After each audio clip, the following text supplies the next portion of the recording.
Bismillahirrahmanirrahim. Assalamualaikum warahmatullahi wabarakatuh.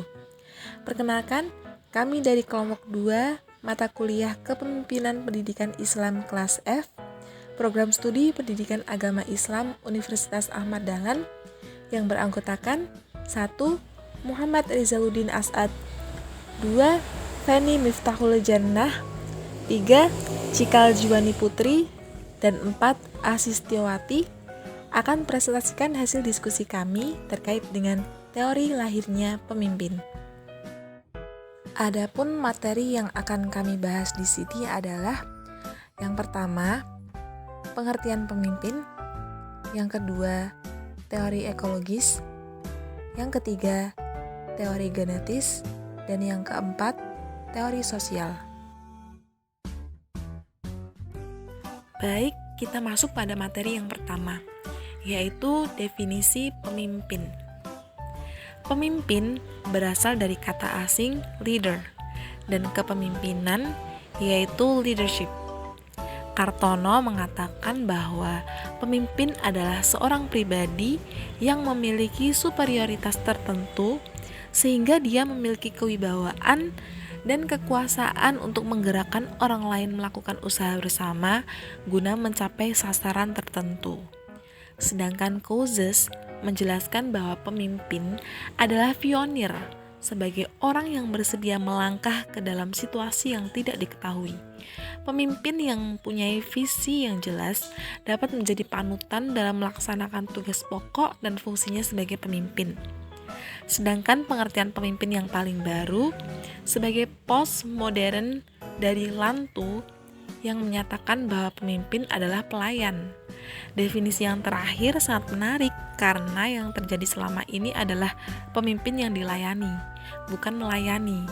Intinya, pemimpin adalah orang yang mempunyai pengikut karena kapasitasnya.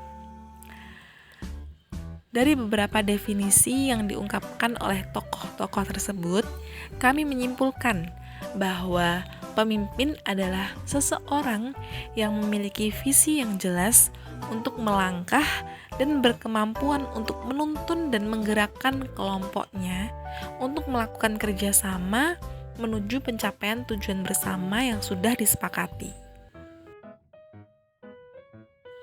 Ada beberapa teori yang menyatakan tentang lahirnya pemimpin. Munculnya pemimpin itu dari mana gitu. Di antaranya yang kami bahas di sini yaitu yang pertama teori genetis, kedua teori sosial, dan yang nomor 3 teori ekologi. Baik, kita akan bahas teori-teori tersebut satu persatu. Yang pertama, teori genetis. Teori ini menyatakan bahwa pemimpin itu tidak dibentuk, akan tetapi seorang pemimpin menjadi pemimpin karena ia telah dilahirkan dengan bakat kepemimpinan alami yang dimilikinya. Sehingga apabila seseorang sudah ditakdirkan menjadi seorang pemimpin, terlepas dari perjalanan hidup yang bersangkutan, akan timbul situasi yang menempatkan orang yang bersangkutan tampil menjadi pemimpin dan akan menjadi efektif dalam menjalankan fungsi-fungsi kepemimpinannya.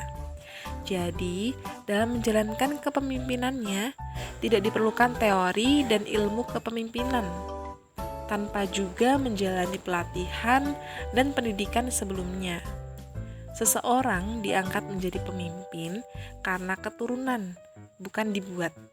Sebagai contoh pemimpin-pemimpin dunia yang keberadaan dan kegiatan kepemimpinannya karena faktor keturunan seperti Kaisar Hirohito, Napoleon Bonaparte, dan juga yang lain sebagainya. Teori genetis ini menganut pandangan deterministis. Sekarang kita menuju ke teori yang kedua, yaitu teori sosial. Teori ini merupakan kebalikan dari teori genetis. Jika di teori genetis disampaikan bahwa pemimpin itu dilahirkan, di teori sosial ini dinyatakan bahwa pemimpin itu harus disiapkan, dididik, dan juga dibentuk, tidak terlahirkan begitu saja. Jadi, Selain bakat dan sifat dasar yang dimiliki untuk mencapai efektivitas kepemimpinannya, kepemimpinan dapat dikembangkan melalui pendidikan dan latihan. Seseorang yang tidak memiliki sifat yang cocok dengan kepemimpinan tidak dapat diharapkan menjadi pemimpin yang baik. Tetapi, dengan belajar, seseorang dapat mempelajari dan memperbaiki sifat dan bakat yang dimiliki secara terbatas itu.